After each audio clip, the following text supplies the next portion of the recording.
कैसे हैं आप लोग? मुझे उम्मीद है आप सभी अच्छे होंगे और आपकी तैयारी बहुत अच्छे से चल रही होगी।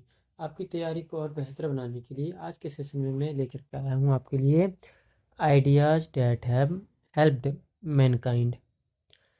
इसको लिखने का काम हमारे लिए किया बर्ट्रैंड रसेल ने। हमेशा की तरह इस वीडियो में भी आपको आइडियाज डेट ऑफ मैनकाइंड से जितने भी ऑब्जेक्टिव्स क्वेश्चन बनने की संभावना है या जितने आपके एग्जाम में पूछे जा चुके हैं इस चैप्टर से, वो सभी आपको कराया जाएगा ताकि आपके आने वाले एग्जाम में आपके लिए उपयोगी साबित हो सके।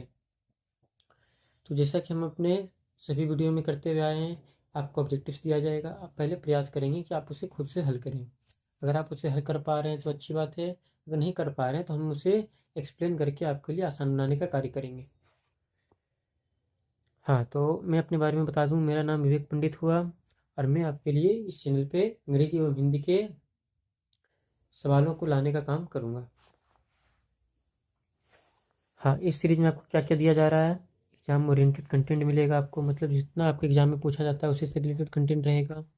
टू द पॉइंट आपकी बात की जाएगी। प्रीवियस ईयर के सारे सवाल आपको कराए जाएंगे और सिलेक्टेड क्वेश्चंस भी आपको रहेंगे।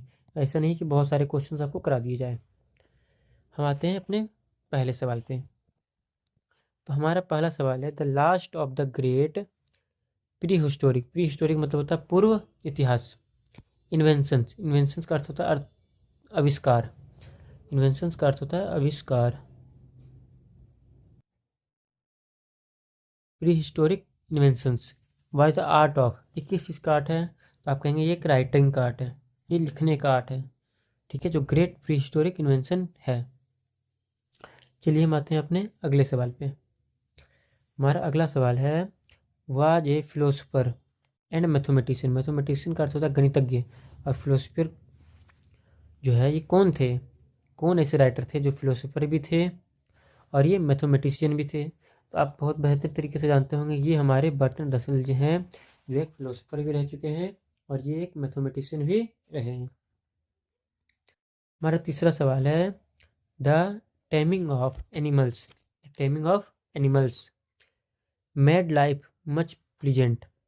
टेमिंग का अर्थ होता है पालतू बनाना। टेमिंग का अर्थ क्या होता है? पालतू बनाना। पालतू बनाना। और प्लीजेंट का अर्थ होता है सुखद। सुखद। द टेमिंग ऑफ एनिमल्स मतलब जानवरों को पालतू बनाना है। मेड लाइफ मच प्लीजेंट, तो हमारी लाइफ को क्या करता है? सुखद बनाता है। जानवर हमारे लिए क्या है? एक हमारे परिवार के सदस्य के रूप में काम करते हैं और हमारे जीवन को बहुत ही अच्छा क्या करते हैं? वो सुखद बनाते हैं। क्या वो जंगली जानवर कर सकते हैं? तो आप बोलेंगे नहीं, जंगली जानवर को पालतू बना पाना संभव नहीं, आसान नहीं है। वीक बनाते हैं? नहीं। तो आप बोलेंगे डोमेस्टिक। जो डोमेस्टिक एनिमल्स होते हैं, जो पालतू जानवर होते हैं, उन्हें हम लोग क्या कर सकते हैं? वो हमारे जीवन को सुखद बनाने का कार्य करेंगे। हमारा अगला सवाल है, the two kinds of ideas which contribute. Contribute का अर्थ क्या होता है? कंट्रीब्यूट का अर्थ होता है आपका योगदान देना। कंट्रीब्यूट का अर्थ होता है योगदान देना। जो भी आपके लिए नया वर्ड आएगा हम उसके मीनिंग को आपके लिए बताते चले जाएंगे। योगदान देना। Most of the mankind where knowledge and technique. Technique, knowledge का अर्थ होता है ज्ञान। नॉलेज का अर्थ क्या हो जाएगा आपके लिए? ज्ञान। और टेक्निक का अर्थ हो जाएगा तकनीक। तकनीक। The two kinds of ideas मतलब दो आइडिया हैं, ज्ञान और तकनीक। Most of the mankind where knowledge and technique and, और तीसरा आप क्या कहेंगे? वो आपका हो जाता है moral and politics. Moral and politics हो जाएगा आपका सही उत्तर। चलिए हम आते हैं अपने अगले सवाल की ओर। ऑल टेक्नोलॉजिकल चेंज मतलब जितनी भी टेक्नोलॉजी में बदलाव आते गए, काउज प्रॉब्लम्स, किसकी वजह से प्रॉब्लम्स हुआ? तो आप बोलेंगे social problems. Cause social problems. All technological change मतलब जितने भी टेक्नोलॉजी का बदलाव आया, किसकी वजह से आया? सोशल प्रॉब्लम्स की वजह से हम लोगों को देखने को मिला है। सोशल प्रॉब्लम्स की वजह से टेक्नोलॉजिकल चेंजेस हमको मिला है देखने को। बर्ट्रैंड रसेल वाज ऑल्सो है। बर्ट्रैंड रसेल क्या थे? तो आप कहेंगे ये एक मैथमेटिशियन भी थे और एक फिलोसोफर थे, लेकिन यहाँ पे फिलोसोफर ऑप्शन में नहीं रहेगा, तो आप बर्ट्रैंड रसेल के लिए क्या मारेंगे? तो आप मैथमेटिशियन टिक करेंगे। चलिए हम आते हैं अपने अगले सवाल पे। हमारा अगला सवाल है, according to Burton in winter. According to Burton in winter Russell dash die in large numbers. तो आप क्या कहेंगे, इसका उत्तर क्या होगा, birds. According to Burton Russell in winter. यहाँ पे थोड़ा टाइपिंग मिस्टेक लग रहा है, यहाँ पे आप इसे करेक्ट कर लेंगे। यहाँ पे करेक्ट होना चाहिए था Burton Russell in winter dash die large numbers. तो बर्ड्स जो है अकॉर्डिंग टू बर्टन रसेल, मतलब बर्टन रसेल के अनुसार किनकी मृत्यु देखने को मिलता है लार्ज नंबर में विंटर में, तो आप कहेंगे बर्ड्स की मृत्यु। हमारा अगला सवाल है, बर्ट्रैंड रसेल वाज अवार्डेड, इनको अवार्डेड किया गया, मतलब सम्मानित किया गया नोबेल प्राइज से इन लिटरेचर। लिटरेचर का अर्थ क्या होता है, साहित्य। लिटरेचर का अर्थ होता है साहित्य। इन ईयर, किस ईयर में सम्मानित किया गया, तो आप कहेंगे इन्हें 1950 में इनको सम्मानित किया गया। किस लिए, इनको नोबेल प्राइज दिया गया लिटरेचर के लिए। हमारा अगला सवाल है, Bertrand Russell is the author of prose piece. ये एक ऑथर हैं, लेखक हैं, किसके लेखक हैं, तो आप बोलेंगे ideas that have mankind helped mankind, इसके लेखक हैं। आते हैं हम अपने अगले सवाल की ओर। हमारा अगला सवाल क्या है, Bertrand Russell belongs to. Bertrand Russell जो है वो किस जगह से बिलोंग करते हैं, कहाँ से आते हैं, तो आप कहेंगे ये आयरलैंड से आते हैं। आयरलैंड से क्या करते हैं, बिलोंग करते हैं। कौन, बर्ट्रैंड रसेल। इन्होंने क्या लिखा, ideas that have helped mankind लिखा है इन्होंने। हमारा अगला सवाल क्या है, इवन मोर इम्पोर्टेंट, ज़्यादा महत्वपूर्ण। इम्पोर्टेंट का अर्थ क्या हो जाता है आपका, महत्वपूर्ण, महत्वपूर्ण। देन द डोमेस्टिकेशन मतलब होता है घरेलू, of animals by the invention of, किस चीज़ के इन्वेंशन का बात किया गया यहाँ पे, तो आप कहेंगे एग्रीकल्चर। इससे कि आपको मालूम होगा हमारे देश भारत में, भारत एक कृषि प्रधान देश है। यहाँ पे ज़्यादातर लोग कृषि से अपना गुजर बसर करते हैं। तो यहाँ के लोग बैलों को पाला करते थे, मुर्गे और मुर्गियों को पाला करते थे, और अभी भी ऐसा देखने को मिलता है, बकरियों को पाला करते हैं। तो एग्रीकल्चर क्या है, एग्रीकल्चर की वजह से डोमेस्टिकेशन ऑफ एनिमल्स को देखने के लिए मिला है हमें, क्योंकि हम उनकी मदद लेते हैं अपने कार्यों को आसान करने के लिए। हमारा अगला सवाल है, after language the second most important thing, दूसरा मोस्ट इम्पोर्टेंट थिंग क्या है, विच हेल्प्ड मैनकाइंड, जो मानवता को क्या करता है, मदद करता है, तो आप कहेंगे इसके लिए फायर। क्या हो जाएगा, फायर हो जाएगा।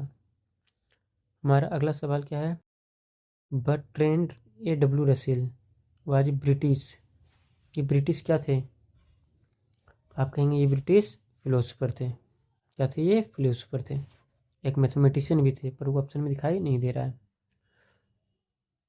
हमारा अगला सवाल क्या है, ideas that have helped mankind has been written by. Ideas that have helped mankind किसने लिखा है, तो आप लोग भली भांति जानते हैं इसको लिखने का काम किसने किया है, बर्ट्रैंड रसेल ने किया है।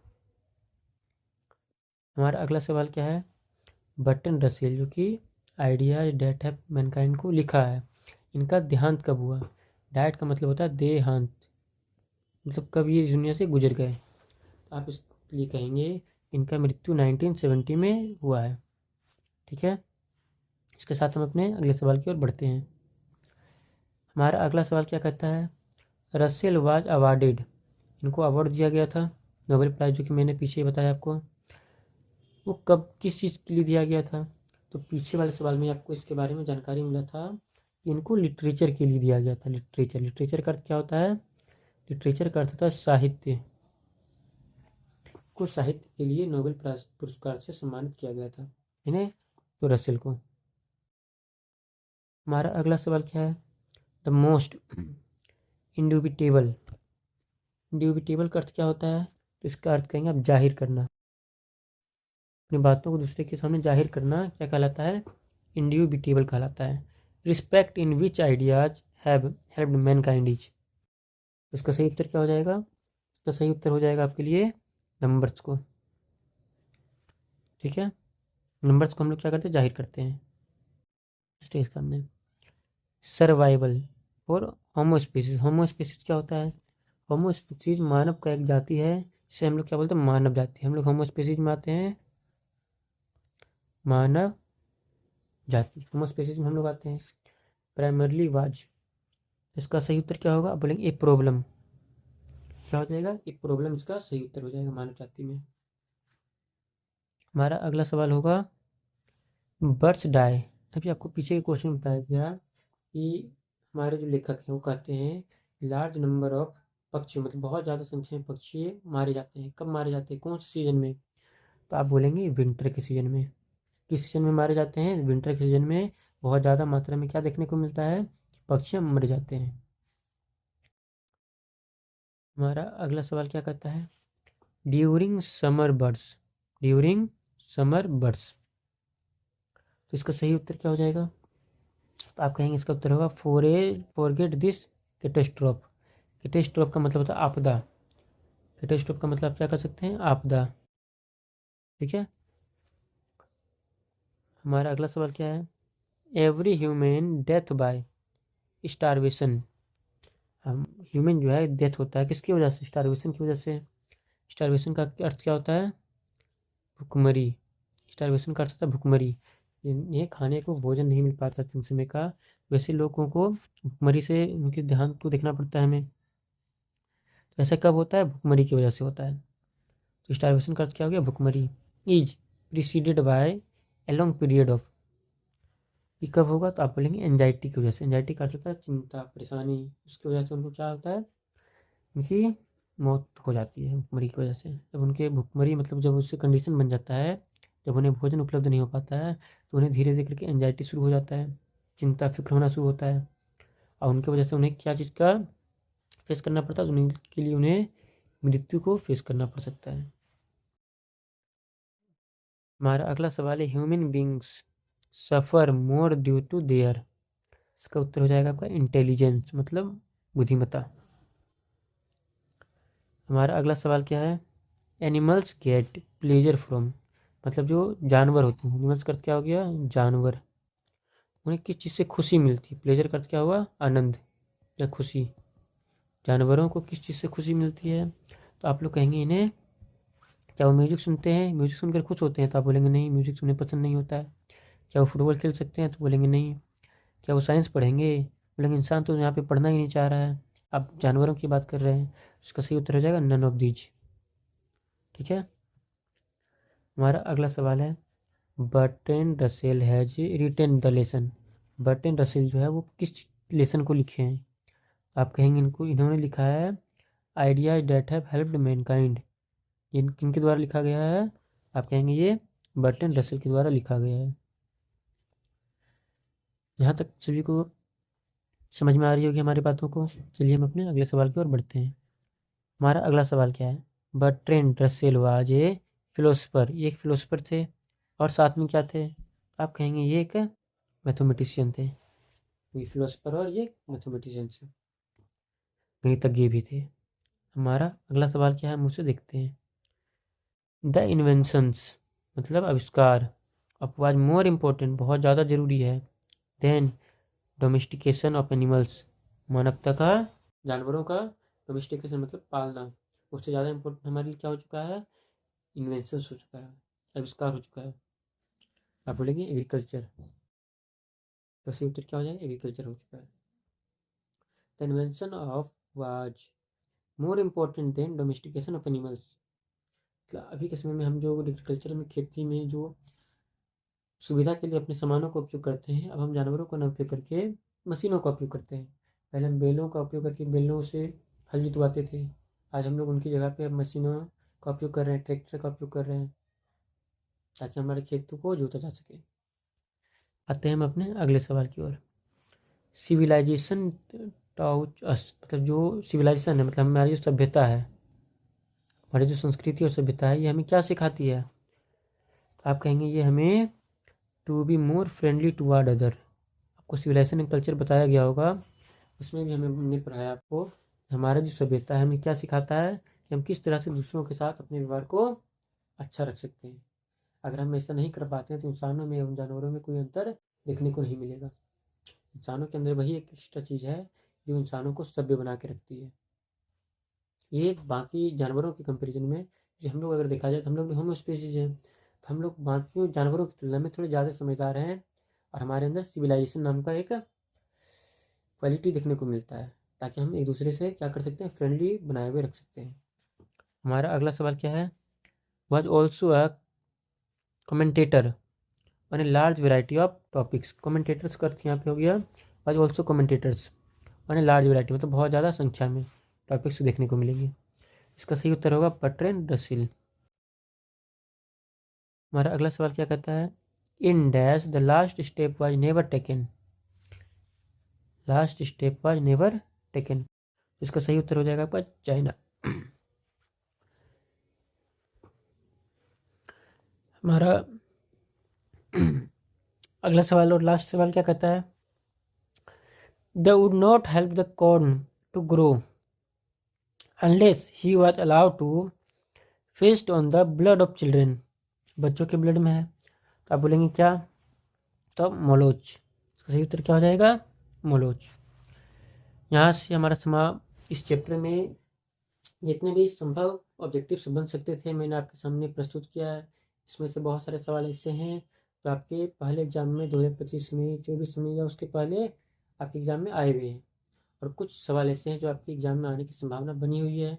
तो ऐसे सारे सवालों को मैं आपके सामने प्रस्तुत किया हूँ, प्रयास किया हूँ कि कम से कम समय में, क्योंकि अभी आपके पास एग्ज़ाम के लिए बहुत ज़्यादा समय बचा हुआ नहीं है, तो आपका प्रयास होना चाहिए कम से कम समय में ज़्यादा से ज़्यादा आप रिवीजन किस प्रकार से कर सकें। तो हमारी ओर से जितना संभव हो पा रहा है हम कम से कम समय में आपके लिए ऑब्जेक्टिव्स को ला रहे हैं, ताकि आप अपने एग्ज़ाम में और बेहतर प्रयास जो आप कर रहे हैं उसमें हमारा भी कुछ योगदान हो, और आप जिस प्रगति तक पहुंचना चाह रहे हैं, आप जिस एम तक पहुंचना चाह रहे हैं उसमें हम आपके लिए कुछ बेहतर कर पाएंगे। इसी के साथ हम आज के चैप्टर को समाप्त करते हैं, और अगले दिन हम द आर्टिस्ट को लेकर के आपके सामने प्रस्तुत होंगे। जी धन्यवाद।